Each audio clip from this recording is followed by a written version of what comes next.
Melanjutkan dari cerita sebelumnya. Akhirnya Xiaoyan keluar dari alam Gu dan bertolak dari kota suci Gu ke pavilion bintang jatuh. Dia menggunakan peta untuk perjalanannya kali ini. Setelah sampai di wilayah kekuasaan pavilion bintang jatuh, kota-kota kecil itu mempunyai beberapa douzun. Ini sudah ada peningkatan sangat banyak. Namun tidak heran dengan prestise Yao Lao sangat mudah mengundang para elit douzun di benua itu. Sampai saat ini, kota-kota itu sangat aman dan tenang. Xiaoyan tidak berhenti sejenak di kota-kota itu. Dia bergegas ke pavilion bintang jatuh. Oleh karena itu dalam setengah hari yang singkat, ia telah mencapai jajaran pegunungan di pavilion. Selanjutnya ia berubah menjadi sinar cahaya yang menerobos masuk ke dunia di mana pavilion bintang jatuh berada. Suasana di alam bintang itu damai. Terlihat banyak murid-murid di sana sedang berlatih di alun-alun. Sinar cahaya tiba-tiba muncul di alam bintang yang damai itu, disertai oleh momentum yang sangat liar saat terbang dari jauh. Siapa yang berani menimbulkan masalah di alam bintang? Beberapa teriakan marah tiba-tiba bergema di langit alam bintang ketika sinar cahaya itu muncul. Ruang di langit dengan cepat mengeras setelah 10 suara teriakan marah terdengar. Sementara semua orang-orang berpikir sosok itu akan berhenti. Mereka tertegun setelah melihat sinar cahaya tidak berhenti dan kecepatannya tiba-tiba meningkat dan muncul di belakang para tetua itu dengan cara seperti hantu. Hahaha, baru setengah tahun sejak aku pergi, pertahanan sudah menjadi ketat. Sosok itu berhenti di depan banyak tatapan. Segera seorang pria muda berjubah hitam dengan rambut hitam perlahan muncul dan tertawa. Kamu siapa? Para tetua ini yang telah berusaha menghentikan sosok sebelumnya mengamati Xiaoyan dengan mata serius. Setelah kejadian sebelumnya, mereka tidak lagi berani meremehkan pria berjubah hitam yang sangat muda ini. Selain itu, mereka bisa merasakan tekanan samar yang memancar dari tubuhnya. Tekanan semacam ini adalah sesuatu yang hanya dimiliki segelintir orang di pavilion bintang jatuh.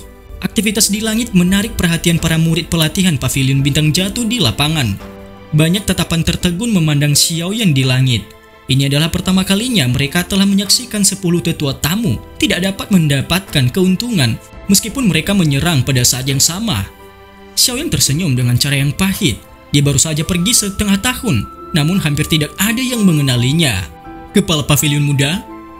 Beberapa tokoh tua akhirnya bergegas dari gunung utama. Mereka awalnya terkejut. 10 orang tetua pavilion dan murid-murid yang tak terhitung jumlahnya tercengang ketika mereka mendengar teriakan gembira ini. Mereka melihat Xiaoyan dengan tidak percaya. Reputasi Xiaoyan cukup hebat di dalam pavilion bintang jatuh. Tetapi itu hanya sebentar, karena banyak orang yang datang ke pavilion. Dan Xiaoyan pun sudah bepergian keluar dan tidak lama di pavilion. Sementara banyak percakapan panas bermunculan di bawah. Seorang tetua berjubah kuning yang tampaknya menjadi pemimpin kelompok tetua tamu buru-buru maju dan menyapa Xiaoyan. Saat ini pencapaian Xiaoyan di setiap aspek jauh dari apa yang dapat dibandingkan oleh tetua tamu. Oleh karena itu nada mereka secara alami sangat sopan. Mereka tidak berani sedikit pun tidak sopan. Xiaoyan samar-samar tersenyum. Setelah itu dia melihat sekelilingnya sebelum kekaguman muncul di dalamnya. Pavilion bintang jatuh telah mengalami perubahan besar. Hahaha, kamu akhirnya kembali. Tiba-tiba ruang di belakang Xiaoyan berfluktuasi. Dan sosok Yao Lao menghampiri Xiaoyan.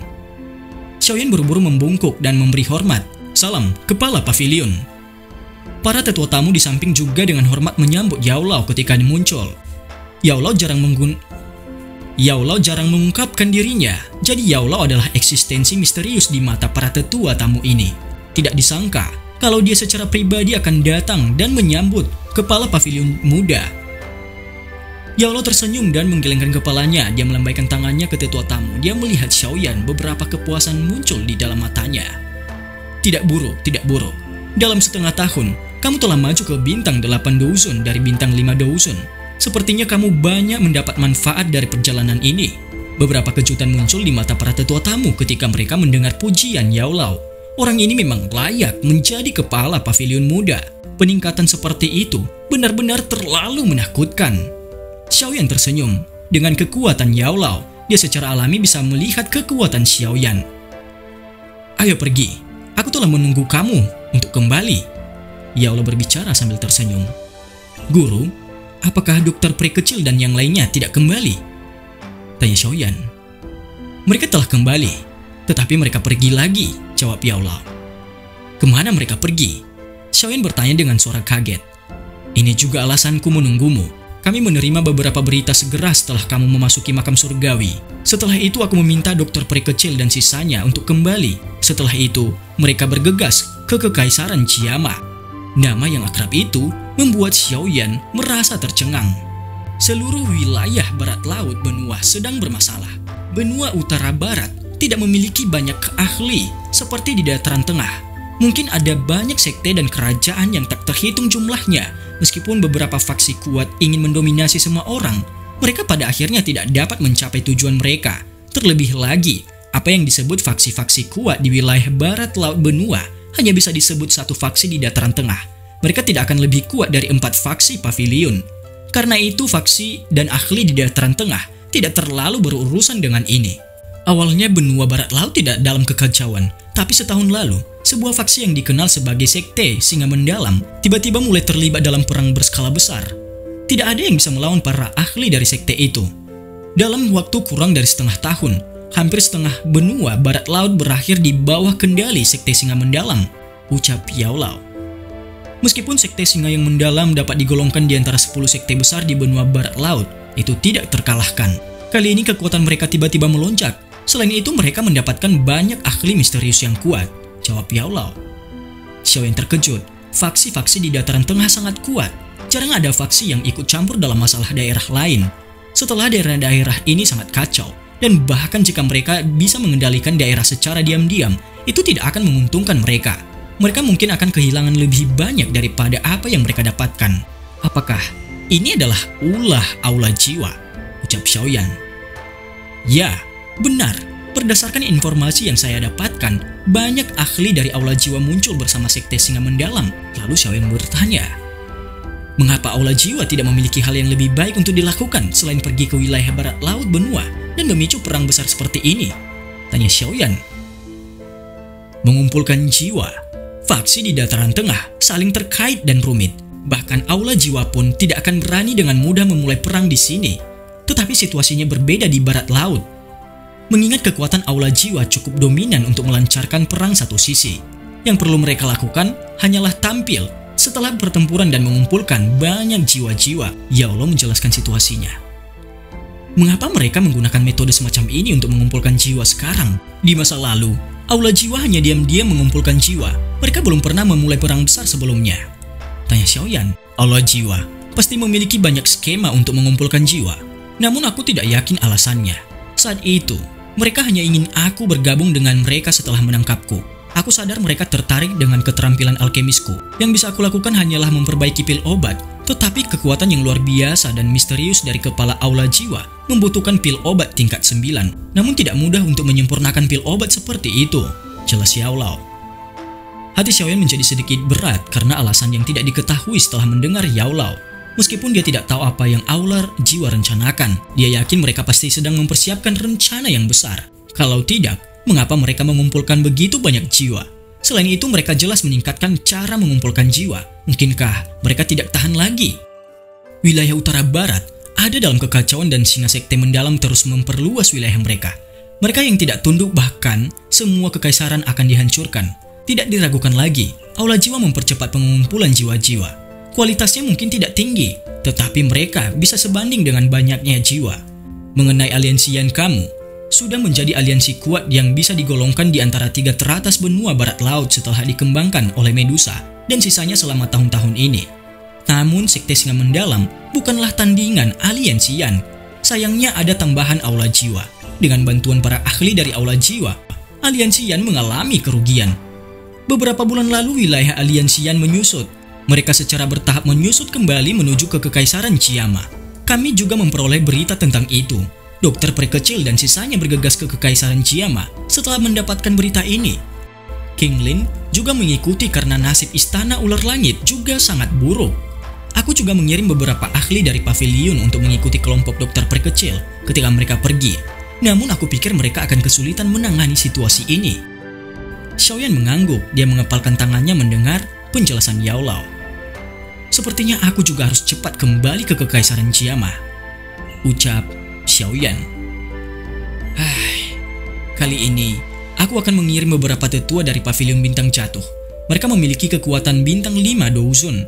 Ketika kamu menuju ke Kekaisaran Chiama, selain itu mereka mengetahui informasi lebih banyak daripada kamu.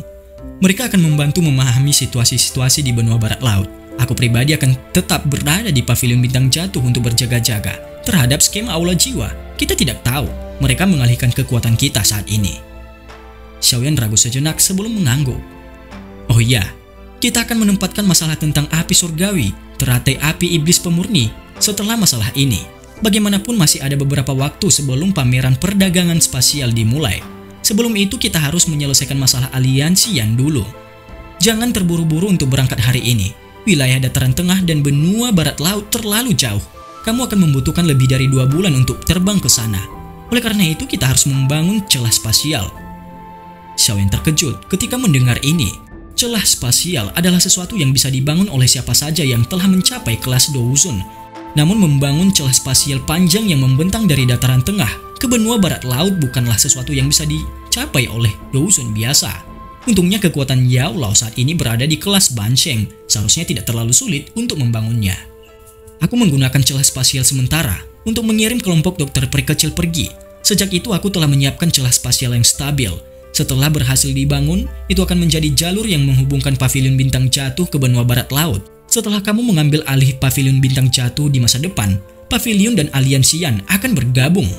Jelas Yao Lao. Xiaoyan mengangguk. Jika mereka benar-benar bisa membangun celah spasial yang terhubung ke benua barat laut, itu pasti akan menghemat banyak waktu mereka. Hari ini kamu harus istirahat. Kamu telah lelah selama periode waktu ini. Xiaoyan mengerti. Lalu dia mengingat sesuatu. Setelah itu dia mengambil giok zamrud yang Yao Xingji berikan padanya dan menyerahkannya kepada Yao Lao. Tangan Yao Lao langsung gemetar ketika dia mendengar kata-kata upacara Yao. Meskipun itu kecil, itu tidak lepas dari mata Xiaoyan. Yao Lao menatap giok itu dan menarik nafas dalam-dalam. Tangannya bergetar saat dia perlahan-lahan menerima itu. Akhirnya dia menyimpannya. Jangan khawatir tentang masalah ini. Kita harus membangun celah spasial dulu. Sepertinya guru tidak akan menolak undangan upacara Yao ini, seperti yang telah diklaim Yao Xingji. Aku bertanya-tanya, apa sebenarnya upacara Yao ini yang menyebabkan guru menunjukkan reaksi seperti itu? Ucap Xiaoyan dalam hati. Setelah aku selesai membangun celah spasial, kamu akan dapat langsung berjalan ke wilayah barat laut benua. Hahaha, saya ingat, sudah bertahun-tahun sejak kamu pergi. Ini saatnya untuk kembali dan melihatnya. Yao Lao berbicara dengan nada yang agak keras. Ketika Xiaoyan telah meninggalkan Kekaisaran Chiama untuk pertama kalinya saat itu, dia adalah seorang pemuda yang lembut. Pemuda dari masa lalu telah menjadi ahli top terkenal di seluruh benua. Xiaoyan diam-diam mengangguk, hatinya juga merasakan kehilangan. Tanpa disadari dia telah jauh dari Kekaisaran Chiama selama bertahun-tahun. Dia bertanya-tanya, seberapa besar saudara laki-laki dan yang lainnya selama bertahun-tahun ini, terutama Cailin. Sudah berapa lama waktu berlalu sepertinya. Anak mereka sudah berusia 4 atau 5 tahun. Pada saat ini, Xiaoyan telah tinggal di pavilion selama 3 hari. Sekarang banyak orang berkumpul dan berlatih di tempat latihan alam bintang. Ada sekumpulan gadis-gadis di sana sedang membicarakan sesuatu. Di tengah-tengah mereka, ada perempuan dengan pakaian merah yang menjadi poin para pria di sana. Namanya adalah You Quan.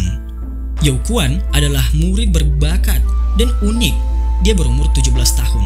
Sudah mencapai ranah Douwang. Dia sedang digoda oleh teman-temannya bahwa sikapnya seperti naksir seseorang. Teman-temannya mendorongnya untuk meminta bimbingan dari ketua pavilion muda yaitu Xiaoyan. Namun dia malu. Dia rasa dengan kekuatan dia tidak akan dipandang oleh kekuatan pavilion muda. Dengan malu-malu, You Quan meminta saran dari seniornya Xiaoyan. Xiaoyan masih fokus melihat gerakan tangan You Quan yang masih bermasalah. Dengan kecepatan You Quan menangkap pelatihan, Xiaoyan langsung terkagum dan memutuskan untuk menjadikan You Quan sebagai muridnya. Sontak, dia penuh keterkejutan dan sukacita setelah mendengar kata-kata Xiaoyan dan menjadi murid Xiaoyan. Sembari mereka berbincang, tiba-tiba ada fluktuasi di gunung belakang alam bintang. Akhirnya dia meninggalkan muridnya dan mengecek situasi di sana. Ini adalah murid pertama Xiaoyan. Sesampai Xiaoyan di belakang, dia melihat gurunya. Apakah sudah berhasil? Yao Lao mengangguk. Dia langsung bertanya apakah Xiaoyan sudah bertemu dengan gadis bernama You Quan. Lalu Xiaoyan mengangguk. You Quan adalah rekomendasi Yao Lao ke Xiaoyan karena bakatnya yang sangat luar biasa. Di sini Yaulau telah berhasil membuat celah spasial, namun harus menunggu beberapa hari karena masih tidak stabil. Xiaoyan harus segera berangkat ke Kekaisaran Jiama sembari menunggu celah spasial stabil. Yaulau menyampaikan ke Xiaoyan supaya mencari bantuan beberapa hari ke depan. Karena pasti banyak ahli aula jiwa di sisi sekte Singa Mendalam, makanya harus mempersiapkan semuanya dengan matang. Pembantu lain? Tanya Xiaoyan. Hahaha, apakah kamu sudah lupa undangan seorang alkemis? Aku sudah mendapatkan berita, kita bakal mengundang ahli di seluruh penjuru. Setidaknya kekuatan mereka di tingkat Douzun. Saya akan memberi hadiah pil tingkat 8. Untuk jumlahnya disesuaikan dengan kekuatan. Kamu nanti akan memimpin mereka ke benua barat laut. Saya yakin banyak orang yang akan datang, jelas Yaulau. Yaulau sangat murah hati dengan memberi pil tingkat 8. Bagaimana jika yang datang 20-30 orang? Namun dengan kemampuan Yaulau saat ini, selagi bukan pil tingkat 9, itu sangat mudah baginya. Kalau begitu, kita tunggu beberapa hari lagi. Setelah itu banyak orang berdatangan dan Yaulau memilih orang-orang yang bisa ikut bertempur di benua barat laut. Rata-rata kekuatan mereka di bintang 3 Douzun. Bahkan ada 3 orang yang sudah mencapai bintang 8 Douzun, sedikit lebih lemah daripada Xiaoyan. Bagaimana orang-orang tidak menghormati undangan dari alkemis tingkat 8 Yaulau? Lalu tidak menunggu lama mereka bersiap di belakang gunung di tempat celah spasial berada. Semuanya, saya tidak jelaskan lagi apa tujuan perjalanan ini. Begitu kita tiba di benua barat laut, saya harap kalian mengikuti aba-aba dari saya. Sosok Xiaoyan berdiri di depan semua orang. Kepala pavilion muda, yakinlah, hanya faksi belaka bukanlah apa-apa. Mereka semua tersenyum. Walaupun mereka semua lebih tua dari Xiaoyan namun mengikuti perintah Xiaoyan karena identitas Xiaoyan. Kepala pavilion muda, tidak perlu khawatir. Kami sudah diundang oleh kepala pavilion Yao. Secara alami kami tidak akan berubah pikiran di tengah jalan. Lagi pula kami sudah menerima setengah dari hadiahnya, ucap tetua berwajah merah. Kalau begitu, saya merepotkan tuanku, ucap Xiaoyan. Tidak menunggu lama mereka harus segera berangkat dengan beberapa tetua tamu pavilion. Xiaoyan, ini gulungan celah spasial. Beberapa belum diperbaiki. Setelah tiba, kamu harus menemukan tempat aman dan membukanya. Setelah itu akan membuat celah spasial juga di sana. Yaulau menyerahkan gulungan itu ke Xiaoyan. Lalu Xiaoyan berangkat duluan. Di sisi lain, badai bertiup di atas dataran merah dan tebing yang tidak berujung. Akhirnya, kelompok Xiaoyan sudah mencapai benua barat laut. Ada sekitar 30 orang dalam kelompok itu. Kepala pavilion muda, tempat ini harusnya bagian utara wilayah barat laut. Celah spasial yang kepala pavilion Yao bangun tidak memiliki tanda spasial yang tepat.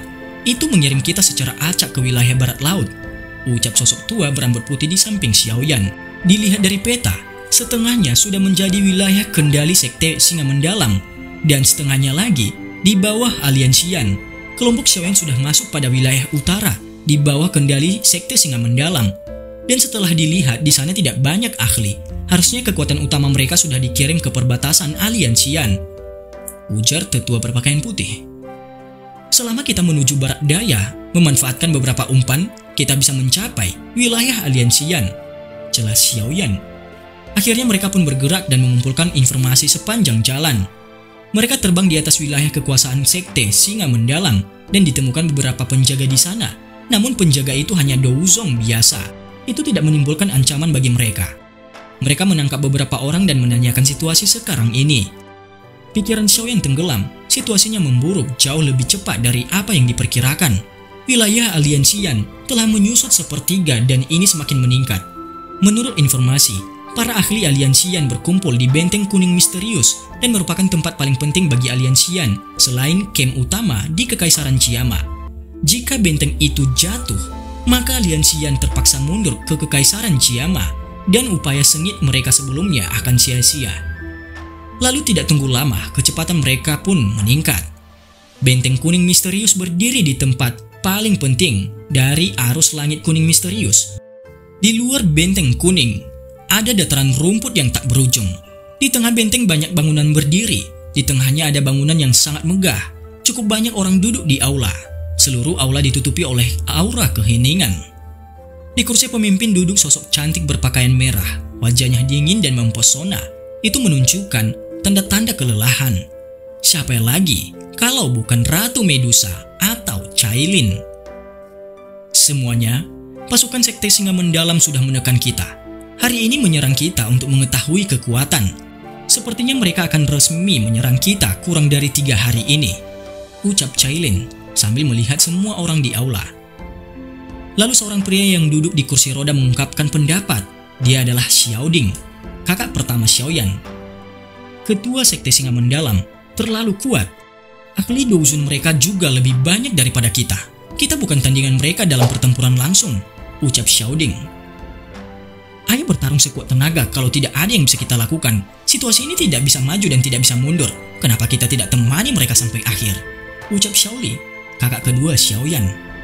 Hati semua orang di aula tenggelam setelah mendengar kata-kata Xiaoli. Bukankah sudah sampai pada tahap ini? Kita masih belum mencapai tahap ini. Berdasarkan perkataan dokter peri kecil, saudara ketiga akan pulang ke Aliansian, ucap Xiaoding. Sebuah keributan tiba-tiba mengguncang aula. Bahkan Cailin tiba-tiba fokus pada perkataan Xiaoding. Saudara ketiga Xiaoding, semua yang hadir bahkan para ahli yang telah bergabung dengan aliansi telah mendengar tentangnya. Meskipun tidak secara pribadi melihatnya karena pria muda bernama Xiaoyan adalah pendiri sebenarnya dari Aliansian. Di masa lalu pemuda ini telah menciptakan banyak sekali keajaiban. Meskipun Aliansian dikelola oleh Cailin selama tahun-tahun ini, pemimpin sejati dari aliansi adalah pria muda yang disebut Xiaoyan di hati banyak orang. Xiaoding tersenyum saat melihat aula berubah menjadi gempar karena nama ini. Dia bertukar pandang dengan Xiaoli di samping. Kedua mata mereka mengandung sedikit kebanggaan. Kebanggaan ini berasal dari saudara kandung darah mereka, pria muda yang disebut Xiaoyan. Saudara ketiga, sudah lama sejak kamu pergi. Sudah waktunya untuk kembali, ucap Xiaoding dalam hati.